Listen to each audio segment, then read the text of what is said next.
नमस्कार, मी सोनल्स किचनमध्ये तुम्हा सर्वांचं खूप खूप स्वागत। आज आपण पाहतोय अमृतसरची स्पेशल मलाई लस्सी।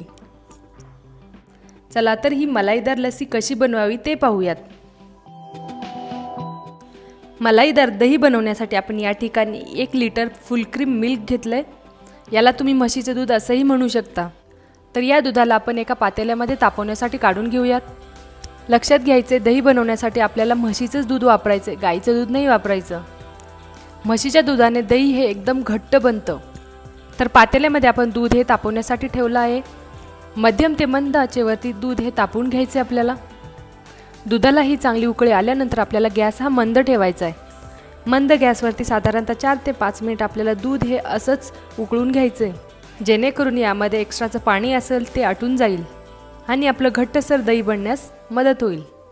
चला तर आपलं दूध हे 4-5 मिनिट चांगलं उकळलेलं आहे। आता आपण गॅस बंद करूया। पातेलं हे असंच झाकण न ठेवता आपण दूध थंड होण्याची वाट बघूया। चला तर आपलं दूध हे थोडंसं कोमट आहे। दुधाला वरनं छान अशी मलाईही आलेली आहे। कडेची थोडीशी साय काढून आपण आता हे दूध दह्यासाठी लावणार आहोत।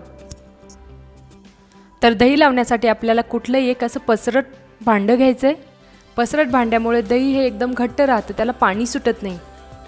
तर आता दही लावण्यासाठी आपण 1 चमचा दही घ्यायचे आणि ते आपण या भांड्याला सर्व साईडने असं पसरून घ्यायचे।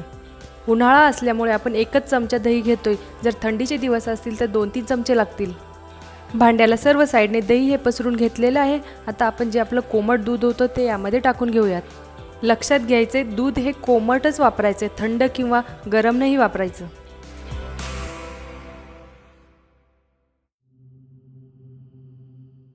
मिश्रण थोडंसं मिक्स करून साधारणतः आपल्याला 8 ते 9 तास हे मिश्रण असंच नॉर्मल टेम्परेचरला ठेवायचं आहे। तुम्ही हे असंच रात्रभरही ठेवून देऊ शकता।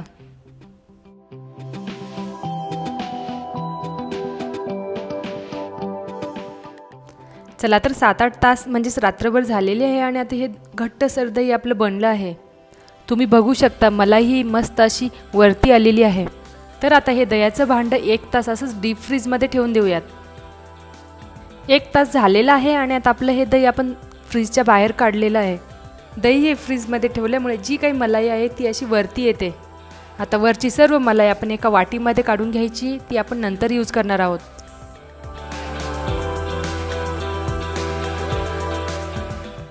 तर आता आपलं जे काही दही उरलेलं आहे ते आपण चमच्याने थोडंसं फेटून घेऊयात। चमच्याने थोडंसं फेटल्यानंतर रवीच्या सहाय्याने आपल्याला हे दही चांगलं फेटायचे। तुम्ही या ठिकाणी विस्करही वापरू शकता। लक्षात घ्यायचे, दही हे एकजीव करण्यासाठी आपल्याला मिक्सर किंवा ब्लेंडरचा वापर नाही करायचा। मिक्सर किंवा ब्लेंडरमध्ये तुम्ही जर हे मिक्स केलं तर त्याला पाणी सुटतं। व्हिडिओमध्ये पाहू शकता, या पद्धतीने आपल्याला हे मिश्रण पूर्णपणे एकजीव करून घ्यायचं आहे। जुन्या काळात ताक जसे बनवायचे तसंच करायचे।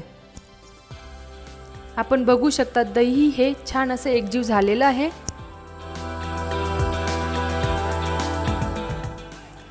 चला तर या लस्सीला गोडी येण्यासाठी आपण यामध्ये पिठी साखर टाकतोय। साखर ही मिक्सरला फिरवून बारीक करून ती यामध्ये टाकायची आहे। यामध्ये डायरेक्ट साखर घातली तर या मिश्रणाला पाणी सुटतं आणि लस्सी ही पातळ बनते। आपण या ठिकाणी 4 चमचे पिठी साखर टाकली। पिठी साखर ही तुमच्या आवडीनुसार कमी जास्त करू शकता।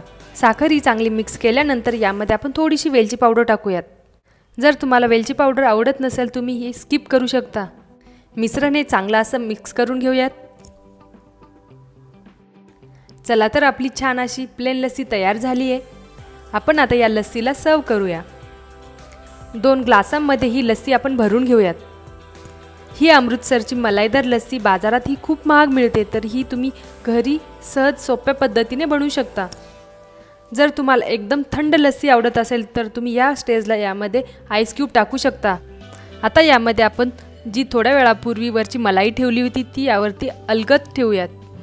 लस्सीवरती मलाई ठेवल्यामुळे ही एकदम भन्नाट दिसायला लागली आहे।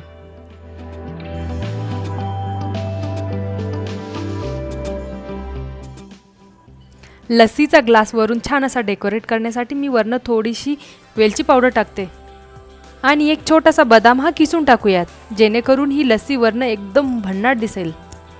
चला तर ही अमृतसरची मलाईदार लस्सी तयार झाली आहे। या उन्हाळ्यामध्ये ही लस्सी नक्की ट्राय करा। एकदा ट्राय केल्यानंतर तुम्ही रोजच ही लस्सी बनवून प्याल।